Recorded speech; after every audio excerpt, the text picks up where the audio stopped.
The wait is nearly over. Game of Thrones is set to return soon for its 6th season, and it couldn't come fast enough. But before the new season starts, let's look back and get a crash course on Game of Thrones. Since there is so much to cover, we'll stick to refreshing you on the major storylines and characters and where they stand. But be warned, lots of spoilers from recent seasons lie ahead.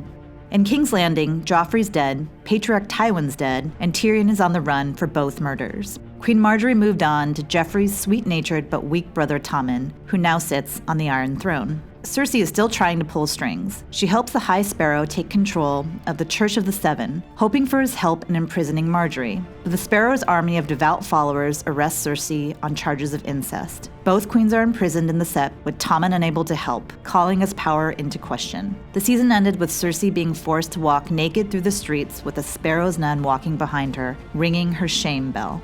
Sansa has made a harrowing journey out of King's Landing with Littlefinger to the Eyrie, but the scheming Baelish has other plans for Sansa. He strikes a deal with Roose Bolton to marry her off to his frighteningly sadistic son Ramsay, as the Boltons now control the North in reward for their elimination of Robb Stark. She soon sees the darkest side of Ramsay's nature and plots to escape. Imprisoned with her is Theon Greyjoy, who's become Ramsay's torture toy. He's had skin and other important body parts removed and is renamed as Reek. At the end of last season, Sansa and Theon are seen jumping from the ramparts of Winterfell into the snow below. Arya Stark is still plotting revenge, reciting her growing list of names of those who did her and her family wrong. She uses the coin given to her by Jaqen H'ghar, along with the phrase Valar Morghulis to board a vote and Braavos. There she enters the House of Black and White, where the Faceless Men train. She's intent on being an assassin herself, but while on a mission for the men, she's put in the path of a man from her list. She gets sidetracked and kills him. The Faceless Men punish her with blindness. Bran Stark is headed beyond the wall with Jojen and Mira Reed and Hodor, learning to warg and use his second sight along the way. Past Craster's Keep, they find the weirwood tree Bran had seen in a dream, but they're attacked by whites and Jojen is killed. A child of the forest helps them enter a cave where an old man, who turns out to be the three-eyed raven, lies attached to the tree roots. Bran asks the raven if he'll help him walk again. He answers that Bran will never walk again, but he will fly. In Dorne, Ellaria Sand and her deadly daughters, the Sand Snakes, beg Prince Dorne to exact revenge for the Red Viper's death through Myrcella, Cersei's daughter. She's betrothed to his son Trystane, and so he refuses. Jaime Lannister sails to Dorne with Bronn, knowing that Myrcella's life is likely in danger. They try to secretly kidnap her, but are soon confronted by the Sand Snakes. Dorne imprisons all of them, but soon agrees to allow Myrcella to return to King's Landing to marry Trystane.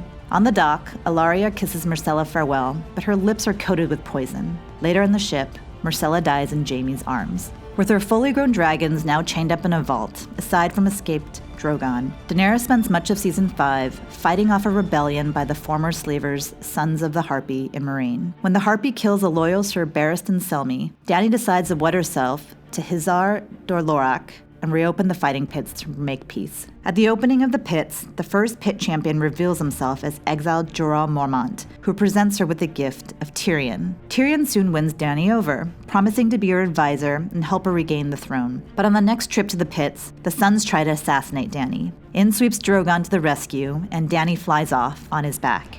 Last we see her, Dany is left in the wilderness and falls into the hands of an enormous Dothraki Khalasar. And finally, at the Wall, we have Jon Snow and Stannis. Stannis executed Mance Rhaedar when he refused to bend the knee. Jon also works to assert his power, winning the election to become the next Lord Commander. But soon, there's unrest. Stannis has a plan to invade Winterfell and take back the North. Jon Snow agrees to help recruit the wildlings beyond the Wall. With Tormund, Jon heads to wildling fort Hardhome, where he convinces many to come fight with him. But as they prepare to leave, they're attacked by an army of whites. Jon barely escapes and turns back to see the Night's King chillingly raising the Hardhome dead as new white soldiers. Stannis marches on Winterfell and is slowed by bad weather.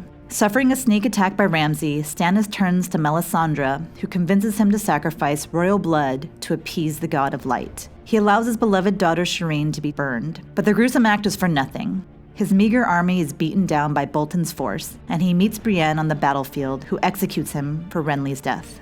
Back from Hardhome, Jon confers with Davos and Melisandre about Stannis' defeat and contemplates his next move, but he's betrayed by his enemies on the Night's Watch and is stabbed repeatedly in the courtyard at Castle Black, left for dead. We'll find out the fates of the Starks, Lannisters, and of course Jon Snow when Season 6 premieres on April 24th. And that's your crash course on Game of Thrones.